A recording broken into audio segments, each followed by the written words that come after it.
Good morning, everybody, and welcome to today's webinar. My name is Riley Pronto, and I'm the Senior Product Marketing Manager here at Edge Delta. And I'm joined by Carl Evans and Conrad DeClaro. Carl, do you want to introduce yourself? Yeah, thanks, Riley. My name is Carl Evans. I'm the Director of Solutions Engineering here at Edge Delta. And between being a user of and working in the observability space, I have about 20 years experience. I'm Conrad DeClaro, Director of Marketing here at Edge Delta. Work hand in hand with Riley to produce awesome marketing things. Hope you guys enjoy the webinar. Awesome. Thank you. And if you have any questions throughout the webinar, Conrad's going to be helping us facilitate that discussion as well. Fantastic. And just as a reminder, you will want to stay to the end of this webinar. We will be giving away 3 $100 Amazon gift cards to attendees that are still present for the webinar. All right. Now, before we get into the topic at hand, I wanted to provide a little bit of background on Edge Delta. So Edge Delta is an edge observability platform that allows companies to begin analyzing their data at the source, which is how we've defined the edge. Edge Delta was founded in 2018 by Ozan Unlu and Fatih Yildiz. Today, Ozan is our CEO.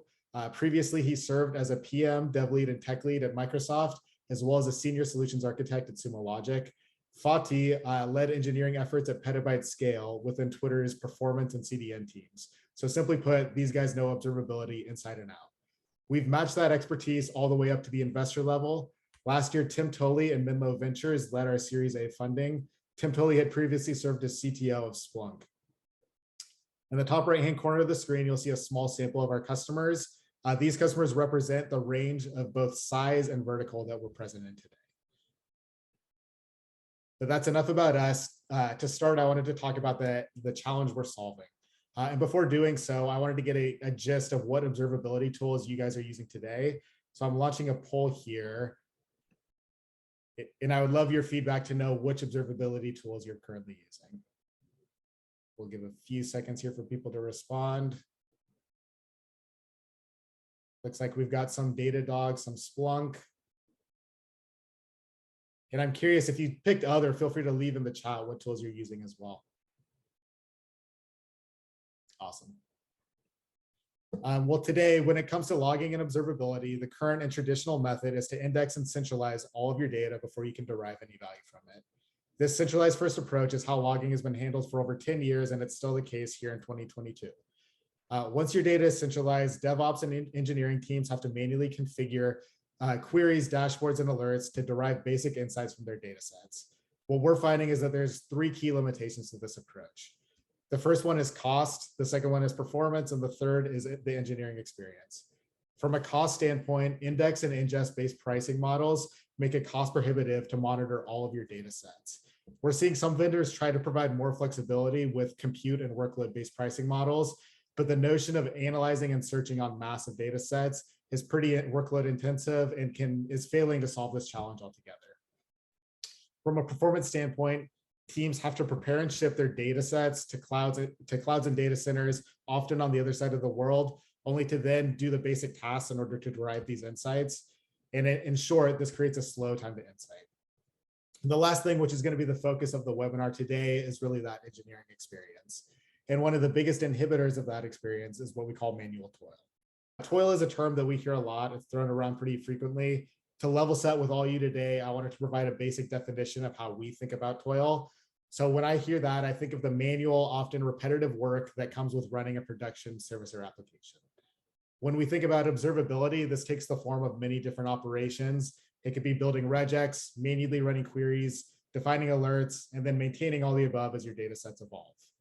So this is something we're probably all used to in our jobs on a day-to-day basis. So why is this such a big challenge? The first issue we see with this is the time-consuming nature of it. So I pulled this quote from Google's SRE book because it demonstrates really how pervasive toil can be if you don't have a manner of capping it. So Google has a shared goal amongst their engineering teams to cap toil at 50% of an engineer's time. And the reason for that is because if it is left unchecked, it can quickly fill 100% of everyone's time. But the issue isn't just the time consumption. Really, and even more problematically, is that overly manual operations can create blind spots. This was the case with one of our customers, a services provider that supports thousands of businesses worldwide. Their centralized observability tool is Sumo Logic. Within their Sumo Logic deployment, they were alerting on only known issues, things that they had manually configured within the platform. In one incident, they experienced a significant system outage. Their multiple Kubernetes microservices started failing, which affected their Redis, RabbitMQ deployments, as well as other internal services. This created a massive spike in timeouts, disconnects, exceptions, and various errors. But thankfully, they had Edge Delta deployed. Without any manual configuration, Edge Delta was able to proactively detect and alert at the start of the issue, highlighting the root cause so that they could quickly resolve the issue. That example demonstrates the notion that Edge Delta can help you spot issues that you might not have configured within your platform, patterns you might not be aware of. But the other side of that coin is also that we help you resolve those issues faster. This quote is from an actual customer of ours. And what they noted is that what normally would have taken them hours to investigate and troubleshoot only took them 2 minutes within Edge Delta. In a minute here, I'm going to pass it off to Carl, who's going to talk about the how behind this value. But before doing so, I wanted to re-emphasize what Edge Delta is, because I'm sure this platform is new to a lot of you. So Edge Delta is an edge observability platform. We analyze all of your observability data at the source. And in doing so, we can automatically analyze, baseline, and monitor all data sets using stream processing. Federated machine learning is used to automatically surface insights and anomalies as they occur.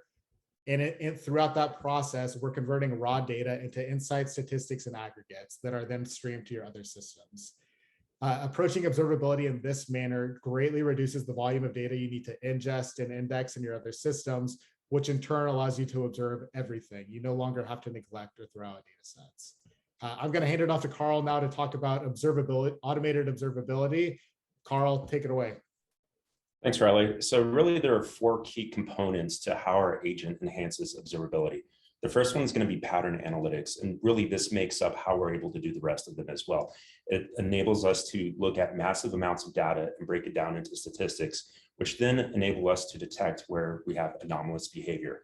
From that point, we're going to be able to capture the behavior and then, of course, roll it up into a findings report. So it all really begins with our agent, and you can think of our agent similar to like a Splunk forwarder or a Sumo collector, right? Except that our agent is not only forwarding log messages, but is automatically detecting patterns in those log messages. This is done out of the box without any setup. And while it's a huge benefit, the real value lies in the benefits to observability. Peter Drucker once famously said, if you can't measure it, you can't improve it. And that's what occurs with the solutions that are out there today on the market. Typically, people store log data in a centralized database of some sort, and then they try to gain insights against it with a limited set of queries, meaning much more of the data isn't being measured or analyzed. Conversely, you can think of our approach as an upside-down database, where we're creating the queries based on your logs and running each new log line against those queries in real time. This means that all of your logs are analyzed all of the time, instead of just the ones that would match the limited queries and centralized setup. So Carl, I see several metrics on the right-hand side of the screen here. Can you just walk us through what exactly Edge Delta is telling the user? Yeah, absolutely. So this is an actual customer's environment, and for that reason, a lot of it is obfuscated, right? So on the left-hand side, we see a lot of blurriness, and what those actually are the patterns that our agent has detected, right? And then if we go to the right-hand side of it, we can see how many times that particular pattern has shown up in a time window, the percentage of the overall log messages that it makes up, the delta from this time window versus the previous time window that you're looking at. And then we also have an anomaly score. And this is basically our confidence and whether this behavior is anomalous or not based on multiple time windows, right? Because we want to take into account seasonality. Further to the right, we see sentiment. And this really is what's important. This is going to tell you whether the pattern is something that we should be concerned about, or maybe it's just an info message. Obviously, we have a lot of red thumbs downs there, so those are things we want to take a look into. Now, as we look at those log messages, they're running through those queries that we were just talking about to find a match. And the statistics around the patterns are forming those queries are updated, which is what we saw on that last screen that we were just looking at. When this is done over a period of time, they become time series metrics. Time series metrics are extremely insightful, and observability can enable quick identification of issues, especially with large sets of volume data. The use of these metrics enables our agents to determine patterns in your logs and when they become those anomalies, and then otherwise would have gone undetected or unseen. So Carl, this approach seems to mirror kind of like what APM has been doing for years now. Can you just talk through those parallels and talk about like why that might be valuable to a user? Yeah, absolutely. So if we looked back at like APM maybe 10 years ago, it was really about deep transaction diving, right? If you look at tools like Dynatrace, App Dynamics, and there were others, they were really getting down to like the method level within a giant monolithic Java application, right? And that was really the best way to get insights into what was going on. Now, as architectures sort of shifted and microservices became more important, and then of course, now when you say microservices, it's kind of, we all assume you're using Kubernetes, right? But as that became more prevalent, it didn't make a whole lot of sense to have agents in each one of those pods. One, it was extremely expensive to have an agent in each pod. And then on top of that, it was really noisy. You're just getting too much data. It wasn't actionable. So during that period, that's really when you saw the uptick in tools like SignalFx, Datadog, and other tools that use time series metrics.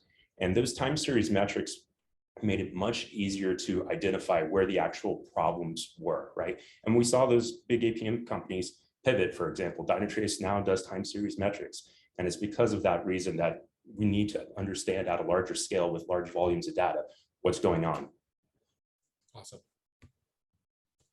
Now, where time series metrics kind of stop is being able to get down to root cause, right? They're fantastic at identifying where an issue is, but they can't really tell you why that issue exists or what's going on there. And that's where logging is still very, very important, why it still exists. So what we do is not only identify where the issue is by looking at the time series metrics when we're pulling out the information from the queries, but if we do see some anomalous behavior, we're going to do what we call an anomaly capture. And that anomaly capture is a buffer dump, right?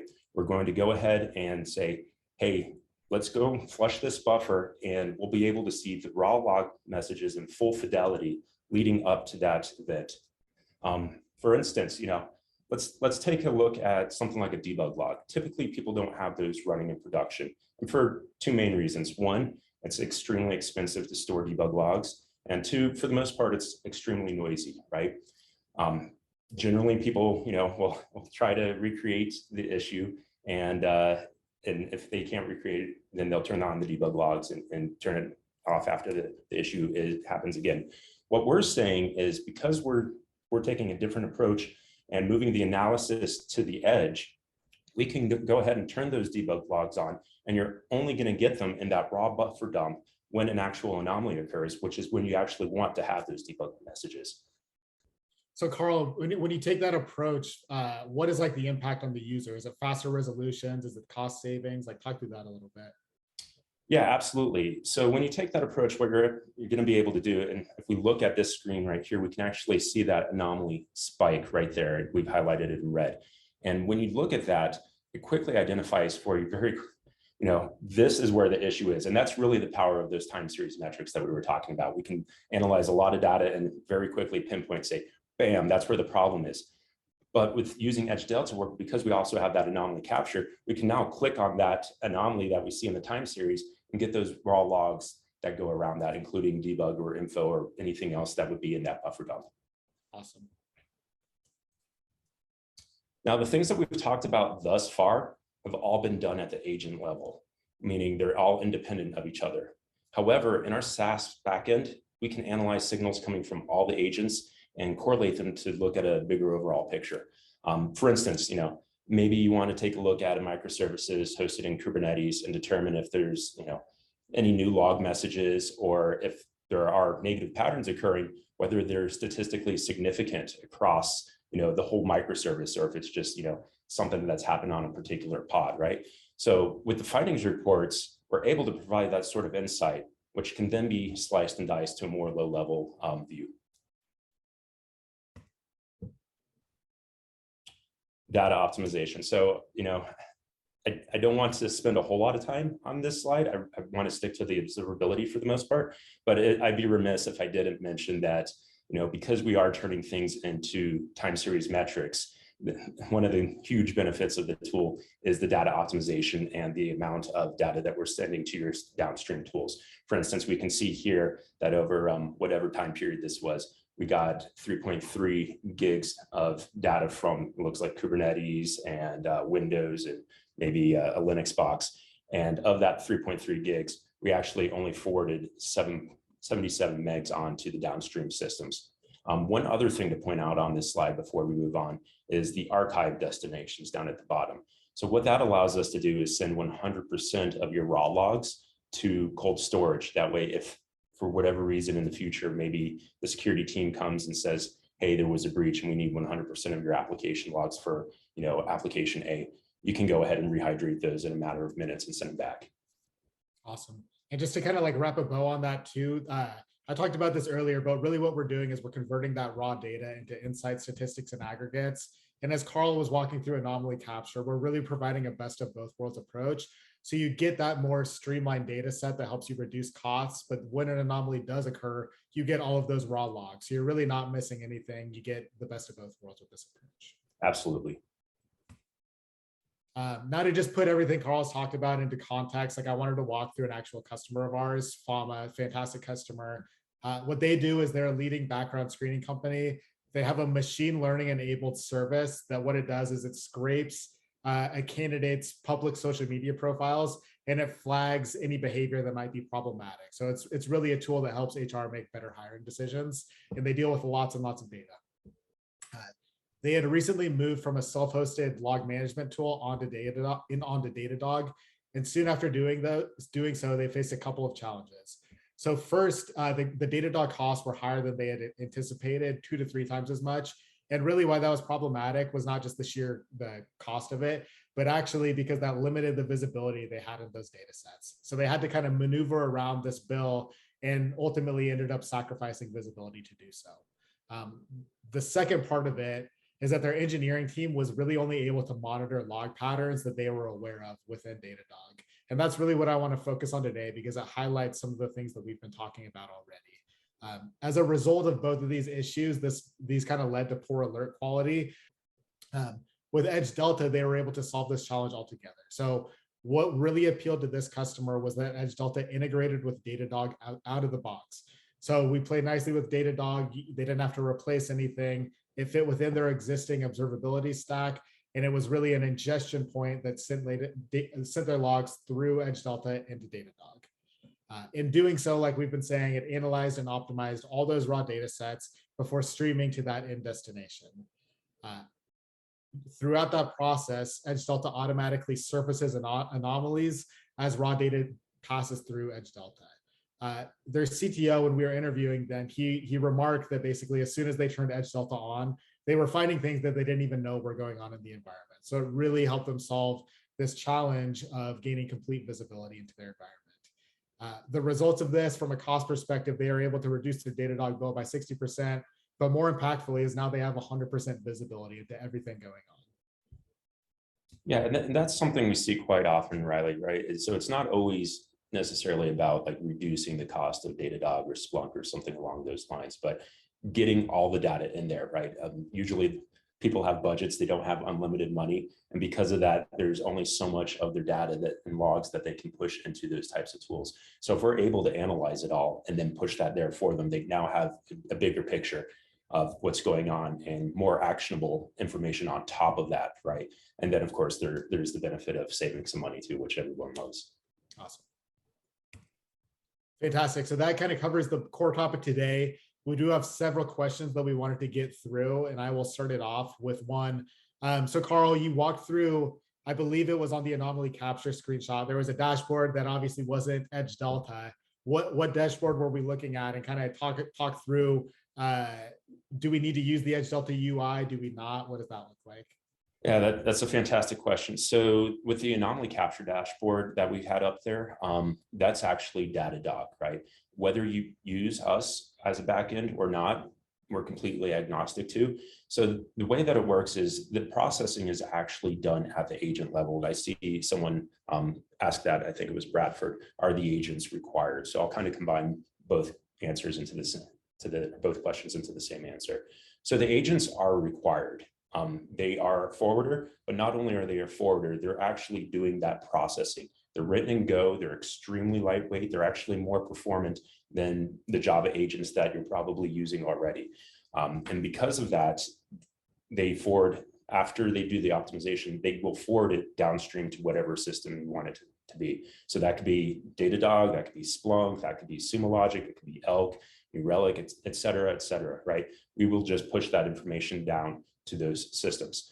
Now, we can also push it into our system and look at those dashboards that you saw that we were walking through before. And we also have the benefit of that findings report, right? We're not going to be able to do the findings report without pushing it into our system, but you can certainly correlate things within Splunk or Datadog, et cetera, as well, once you get all the information down there.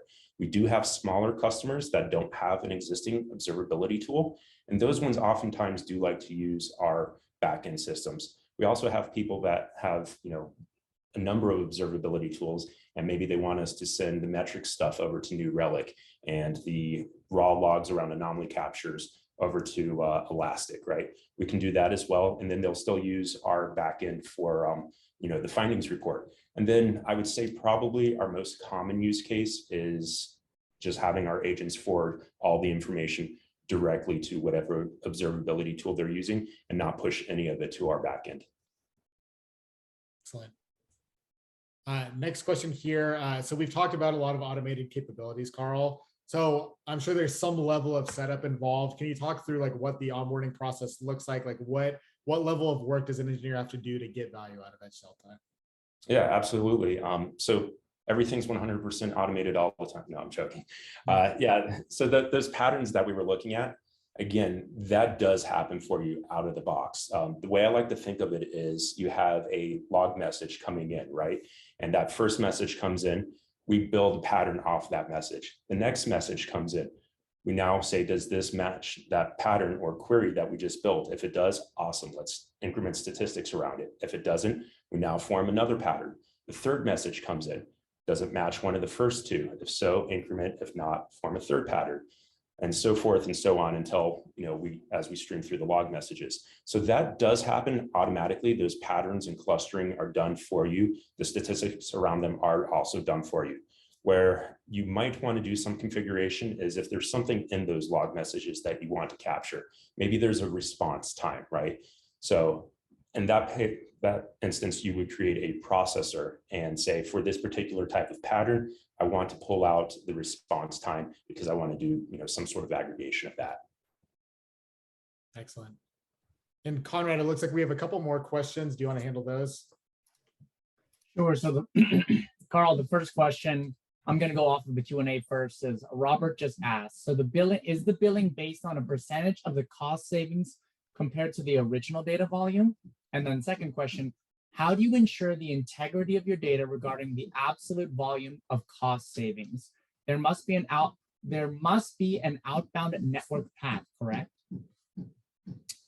So let's go over the first one. And again, I am a solutions engineer, not a sales rep. So as far as the pricing model goes, it is based on ingestion, right?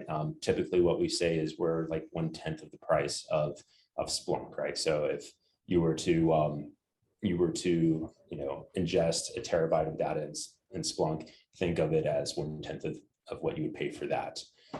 Because we are generally providing, what I see in our use cases is 85 to 95% optimization, you still end up saving quite a bit of money. I believe the second question was around ensuring the integrity of that data.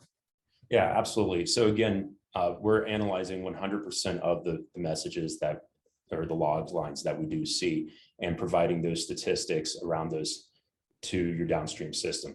If we do see an anomaly, we're going to capture that. And that's where you would get those raw logs that go along with those anomalies. Now you can configure the anomalies to make them more sensitive if you'd like. You can also create additional rules if there are additional things that you want to capture. So the buffer as well, you can configure that and say, maybe I want it to be a little bit longer, or I want it to be a certain amount of time, et cetera. In addition to that, we do have that archiving. And really that's where you would get into being able to rehydrate. So if for whatever reason you did miss some sort of data, you could always go back to the archive and pull it back. All right. So we'll stay on for a couple of minutes so Conrad can go ahead and do that. In the meantime, I want to thank you all for coming today. It's been a pleasure explaining the value of automated observability to you. And if you'd like to learn more, please visit our website, edgedelta.com.